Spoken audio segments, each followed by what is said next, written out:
and welcome to the Community-Led Approaches 8th Show and Tell. If you've not been able to watch the previous 7, or if you'd like to revisit, then we will be popping a link in the chat shortly. It's my pleasure to introduce the team to you, which is Erin, our delivery manager, Charlotte, our service designer, and myself, Bethan, who's an innovation officer within Neath in South Wales. Just to remind you, or if you're here for the first time, the aim of our work is to better engage and understand the strengths and needs of communities in high-risk, low-resource areas. We'd like to remind you that this is a conversation, so if you do have any reflections or thoughts or questions, then feel free to pop these in the chat whenever you feel. Today, we are going to talk about community connections within an emergency.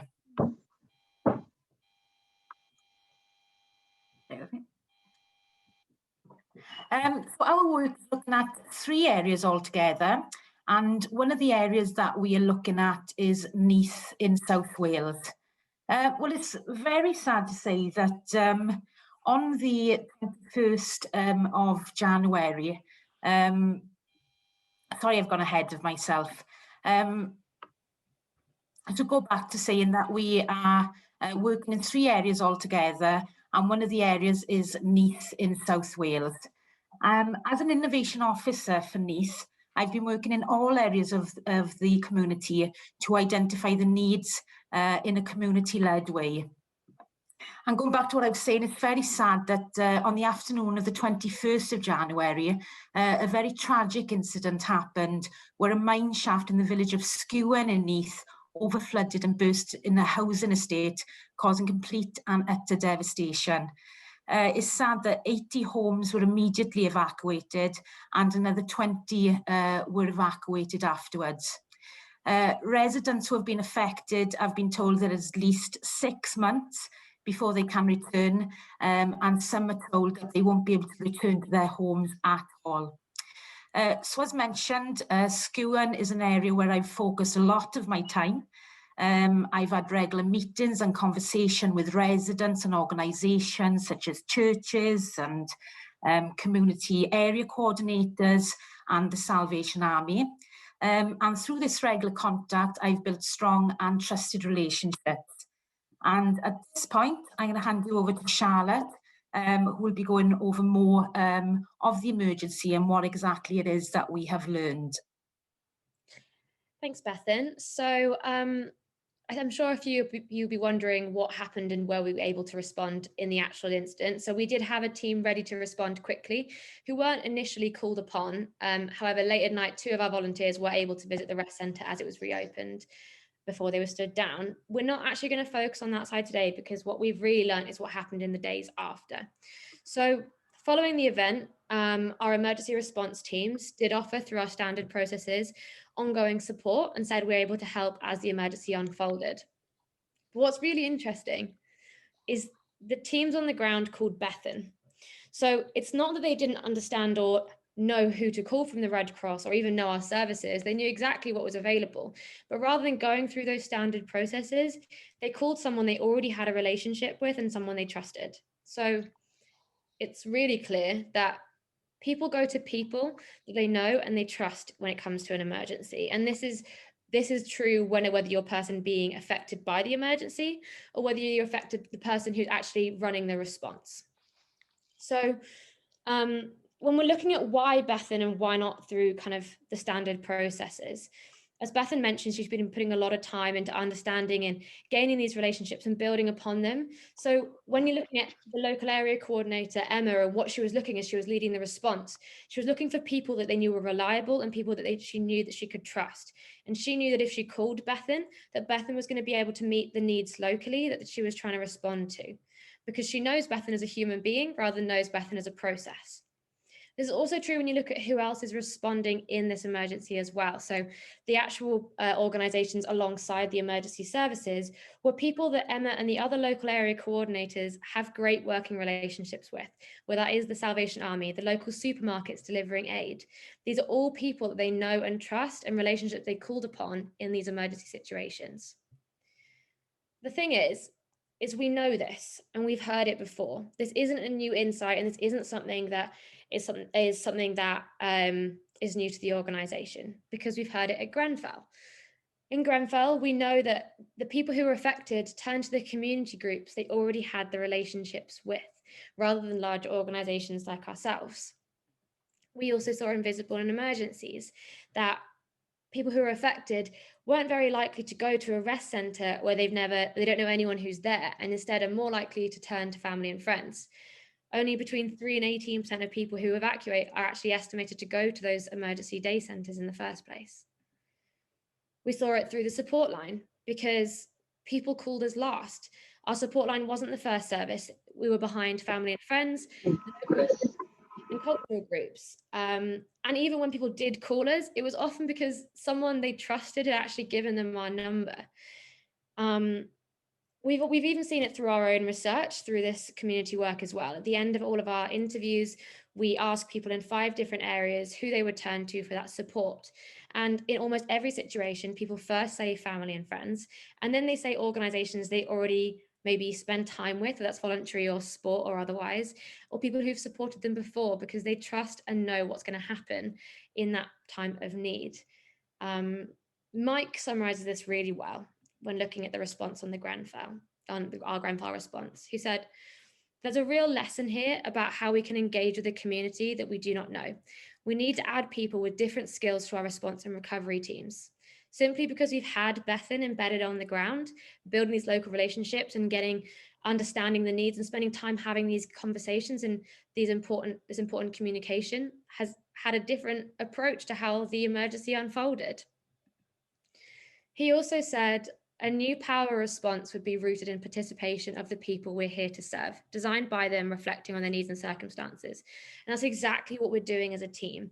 This community-led approach that we're investigating and understanding and learning about at the moment is trying to do exactly that. We're spending time speaking to the people on the ground, understanding their needs, understanding what their goals are, and also reflecting on the circumstances they face daily so that we can actively design solutions with them. And on reflection, we understand and acknowledge that there are teams all the way across the organisation who are actively working to see how we can better understand and better deliver our services. We want to make sure that these learnings that we're hearing so repeatedly are something that we can actually take forward in this growth, to develop as an organisation and to make sure we better serve our people in crisis, because it's pretty clear that it appears that we wouldn't understand the depth of this insight and the need existing in Neath without the local presence of Bethan. Does anyone have any thoughts or questions?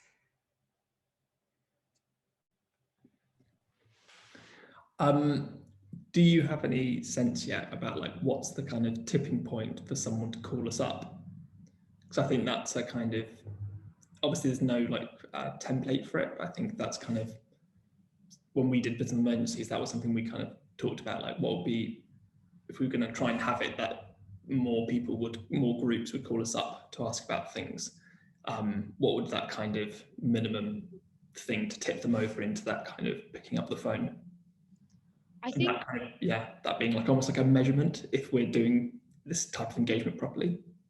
I think it's interesting to us because it was an emergency, it wasn't something we kind of at all foresaw or coming up in our research, and we haven't dived into that emergency side as much, because what's interesting is actually we were originally called, but we were excluded from, whether like for a number of reasons I don't want to dive into really, into that initial actual response group.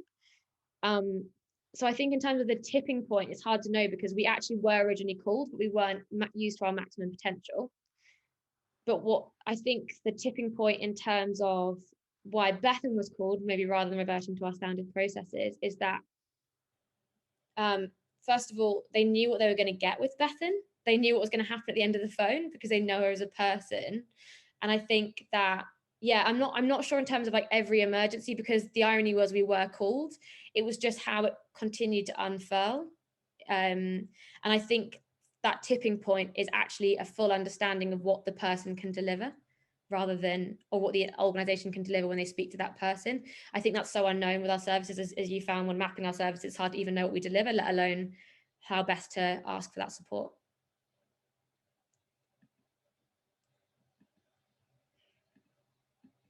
Does anyone have any questions at all? Can I ask a question? The Emma you mentioned, so sorry, help me understand. Was Emma from the local council, or who was she, and what was the person that called Beth, and who was she? So Emma was the local area coordinator from the council. So that's the people who are leading on the ground. Sorry, I forgot to mention that. So Emma is someone who was leading that response, and with all the other local area coordinators, it was their local connections and their working relationships that actually kind of led the response and continues to lead the response as we move forward. And because of her connections in the community, that's who we've been reaching out to kind of understand more about the local needs, which is why in this instance it worked so well in the emergency, because they knew exactly who to call in Bethan. Cool, that was helpful, thanks. Could I ask a quick question? How do we balance the sort of elements of local connection, which is obviously really important, but also resilience and staff well-being, so that not any one person's being seen as that sort of, go-to person, or we're solely relying on these personal relationships, because that's not particularly a strong position for the organisation. So I was just wondering how we balance that. It's really interesting, actually, because that's one of so we've been kind of reviewing the event and going through everything with the delivery teams who are and the duty managers and the volunteers to understand that. And that was their exact concern, was that without serious processes, otherwise, exactly that, if there's one person leaves, we lose all of our relationships. I think that kind of participatory action, where it's actually being led by the community in a way that is kind of rather than, I think we often see as services provided for rather than with, and actually the community often know how well to provide for themselves, but just need the assistance that organizations and services can provide. So I think it's actually less about us and more about how can we empower the community in terms of that resource. But I mean, we're still learning at the moment, so I don't have quite the answers. I can share a really interesting blog actually that Harry's friend just wrote about participatory action, and he was saying that you shouldn't always have it on you shouldn't have one point of failure. So it's about saying, actually, if you broaden it out to the whole community, then they feel as though they're all part of it and they're all leaders, as opposed to having that kind of individual leader that it all kind of falls upon. It was a great blog. I'll share it with you, Ross. Thanks, Jess. And thanks for those questions. We're at 1:15 now, so we're going to move on to the next presentation. But if anybody has any more questions for the community approach team, then please pop them in the chat and somebody will get back to you. So next is